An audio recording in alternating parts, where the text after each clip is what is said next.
keluhan tidak dingin. Untuk mengetahui permasalahannya kita harus meneliti evapnya dulu, karena kalau dari laporannya kan tidak dingin, jadi kita harus periksa evap. Tapi sebelumnya kita cek dulu, kita pastikan kondisi kompresor, itu yang utama. Kita harus tahu kondisi mesin, apakah mesinnya itu normal atau tidak. Kita gunakan tang ampere untuk mengecek kondisi mesin. Skala saya biasa menggunakan 200A. Setelah itu kita colokkan, jelek. Nah, langsung perhatikan ampernya 0,3. Oke, berarti starting oke, aman. Kita coba analisa kondisi pipa-pipanya atau perubahan suhu pada filter, tekanan kondensor, dan hisapnya. Jika semuanya dirasa tidak ada perubahan, karena seharusnya saat dicolokkan seperti itu ya tunggu sekitar 2 atau 3 menit, kemudian harus terasa panas di sini. Jika tidak dan hisapnya dingin, ya itu biasa normal kalau seperti itu, dan filternya harusnya pun terasa hangat. Nah, di sini nggak ada rasa itu, dan ampernya pun kecil sekali ya. Di samping memang ampernya kecil, memang karena ini kompresornya kecil juga sih. Oke, sekarang kita saya sudah mengerti ini permasalahannya, yaitu karena freonnya. Jadi kompresor oke, ampere oke, karena freonnya yang saya curigai. Kita akan potong di sini, di kapiler itu, kemudian di tempat pentil pengisian ini harus dipatahkan, dan mematahkan ini pun harus kita perhatikan suara maupun tekanan yang ada, sisa-sisanya pada tekanan di kapiler. Oke, ini terasa sedikit sekali tekanannya, freonnya maksudnya. Jadi udah jelas ini ada yang bocor. Bisa patahkan juga ini, jangan-jangan mampet. Ternyata ya memang enggak.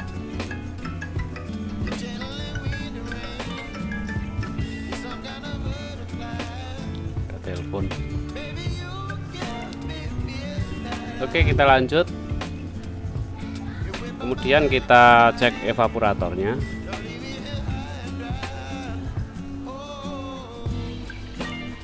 Sekarang karena saya sudah mengerti ini karena bocor, jadi saya harus mencari permasalahannya. Nah, di sini kita harus perhatikan kondisi evapnya. Jika ada gelembung yang sudah mulai menunjukkan keropos atau catnya yang sudah mengelupas, situ wajib kita curigai.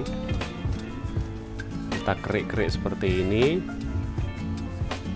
Jika memang nggak dalam nggak apa-apa, atau karatnya nggak begitu banyak, tidak masalah. Mungkin hanya mengelupas saja untuk catnya. Dan saya perhatikan di sini semua masih terasa bagus, jadi masih halus ya. Untuk keroposnya nggak begitu parah, yang di evap maksudnya. Jadi kemungkinan kecil ini ada bocor di evaporatornya, tapi kita teliti juga itu sambungan-sambungannya, sambungan las. Kadang-kadang itu di bawah evap itu, maksudnya di atas evap itu ada yang keropos, biasanya seperti itu karena mungkin air mengumpul di situ. Oke, selanjutnya kita lepaskan pentil pengisian dan sambungan ini, kapiler dan pipa hisap ini harus dilepas semuanya.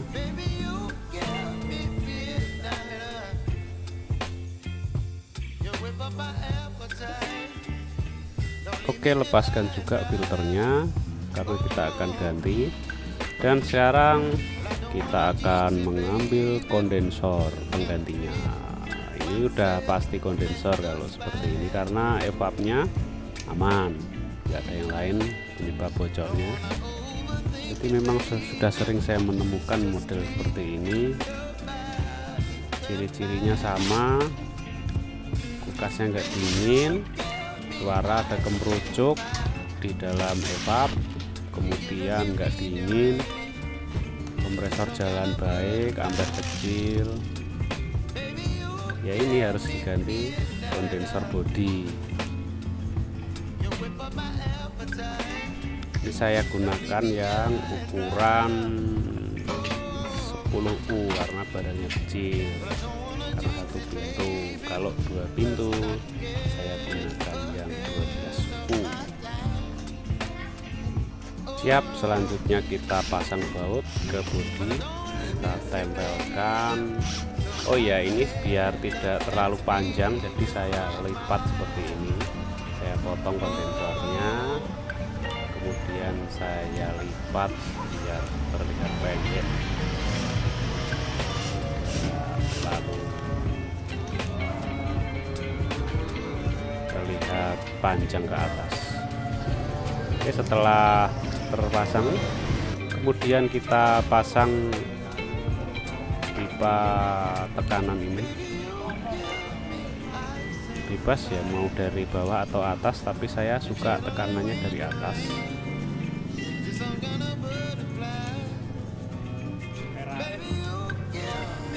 Kita las menggunakan, karena ini sudah saya sambung dengan lembaga, jadi saya menggunakan perak. Tapi satu sambungan yang di sebelahnya ini ada menggunakan kuningan. Saya harus gunakan kuningan untuk besi dan tembaga, menggunakan bantuan pijer. Setelah lasnya dirasa sudah bagus, kemudian kita sambung ke kompresor bagian tekan. Nah, ini kita lepas yang dari kompresor ini.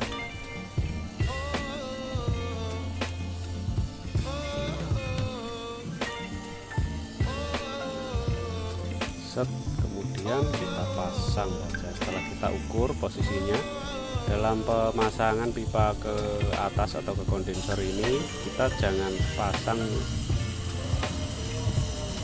kita gunakan agak panjang ya, maksudnya jangan terlalu pendek, jadi biar bisa ada getaran, itu bisa membantu atau meredam getaran.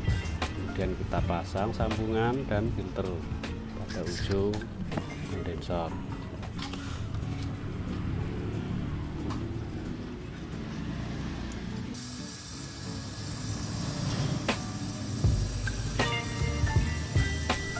Gunakan kuningan dan bantuan pijer untuk menempelkan tembaga dengan besi kondensor.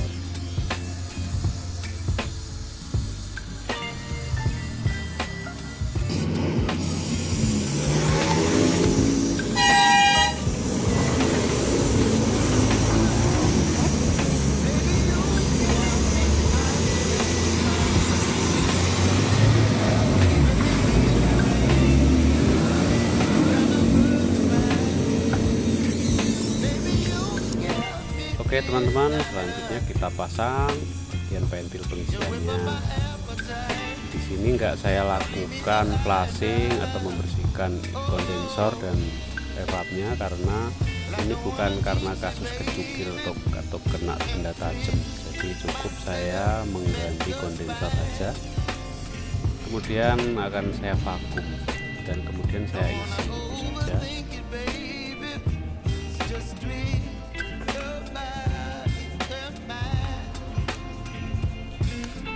Dan kemudian kita akan colokkan kulkasnya.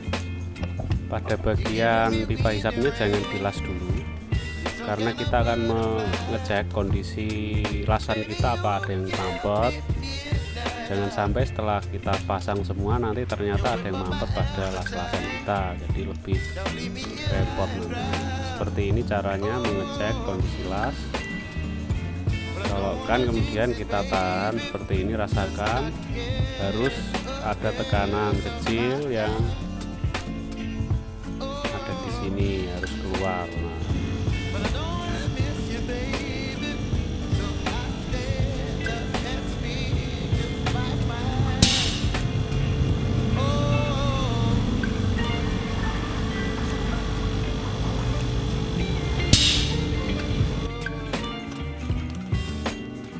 jika dirasa sudah oke, ada tekanan, sekarang kita boleh melakukan pengelasan di sini, disambung lagi.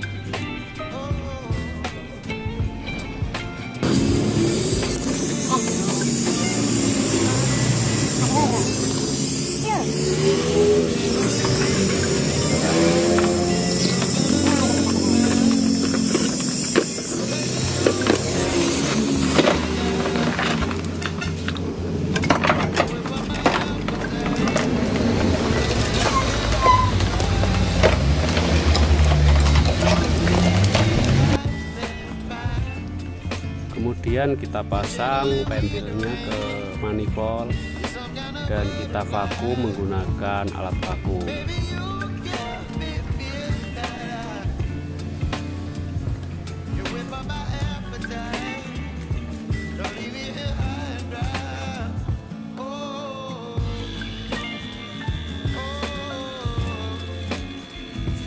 Selanjutnya kita tunggu di vakuman kurang lebih sampai 5 menit atau sampai benar-benar habis udara yang ada di sistem kulkas. Kemudian kita lepas dan kita sambungkan langsung ke freon. Ini saya tidak menggunakan mesin, saya langsung isikan saja dengan tekanan maksimal. Posisi mati saya isikan dulu, terus sekitar 70 PSI.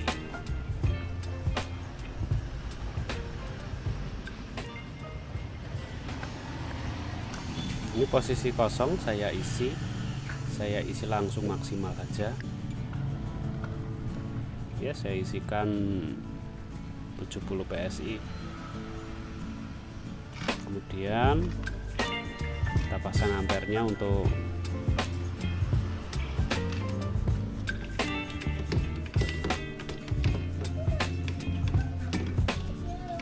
selanjutnya kita colokkan, kita nyalakan kompresornya sambil perhatiin ampere maksimal 0,6, maksimal 0,6, syukur-syukur hanya 0,4 atau 0,5 karena kompresor ini kompresor standar. Sambil kita rasakan kondensornya harus rata panasnya dan perhatikan tekanannya. Untuk tekanan saya akan isikan tekanan stabilnya itu 12 PSI.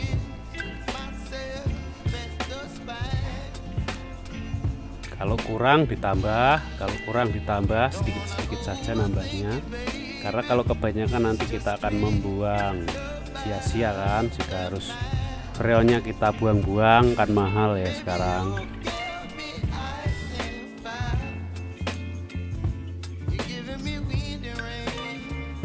Kita cek filternya jika sudah panas apa belum, kita cek. Karena ini kurang saya tambahkan lagi,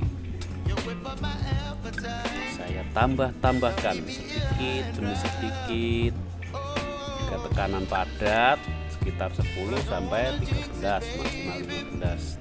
Tapi nanti biasanya kalau kita isinya langsung segitu, nanti ada hisapnya, nanti setelah tercapai dingin maksimal nanti dia akan jadi es, jadi kebanyakan ya. Makanya saran saya itu pengisiannya itu sedikit-sedikit saja biar nggak terlalu banyak saat mengurangi atau membuang freonnya.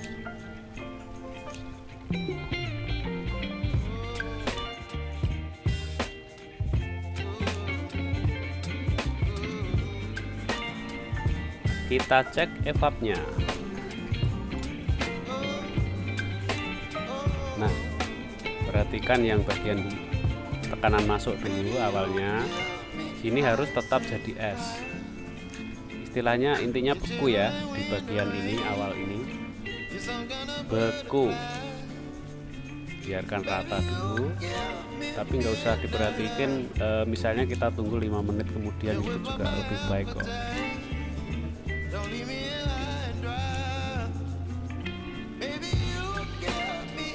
Setelah kita cek ternyata tekanannya sudah cukup, atau pada dinding evap ini sudah mulai membeku sebagian. Intinya pada bagian tekanan di kapiler itu harus beku, karena kalau kebanyakan ciri-cirinya dia tidak beku.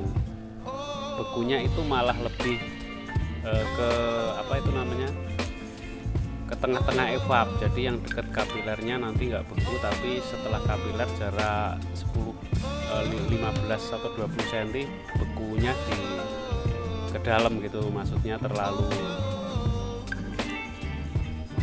ke dalam evap. Itu kebanyakan freon tanda-tandanya seperti itu ya. Jadi kalau seperti itu harus dikurangi. Ini karena tekanannya naik, jadi saya kurangin. Jadi ini kebanyakan saya pengisiannya, jadi harusnya lebih sabar. Tapi karena biasa saya menggunakan metode ini, jadi terlalu kebanyakan ya. Kalau saran saya pelan-pelan saja pengisiannya. 10 ditunggu sampai 3-4 menit, 5 menit. Kalau masih turun tambah lagi 10 sampai padat maksimal 12. Dan pada hisapnya enggak sampai jadi es. Itu ukuran yang bagus atau pas untuk freon.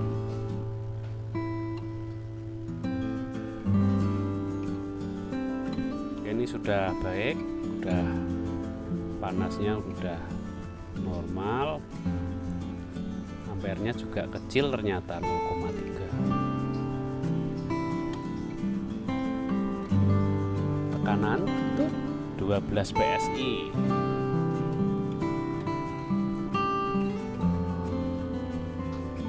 Kemudian saya segel di sini. Saya gunakan pipa penjepit. Potong pipanya,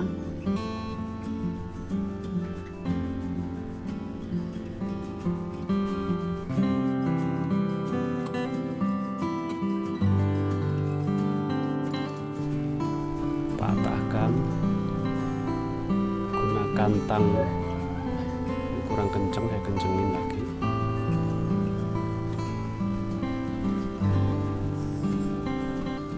Oke, aman. Kita gunakan tang, kita tekuk seperti ini, kemudian kita las.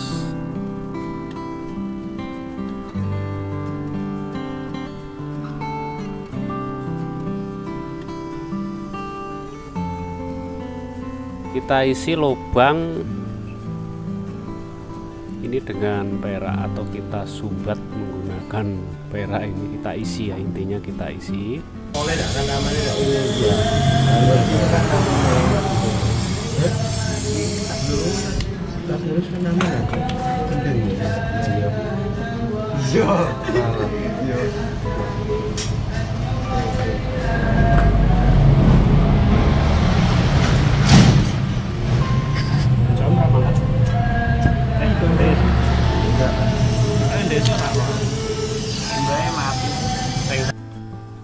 Oke teman-teman, pekerjaan selesai.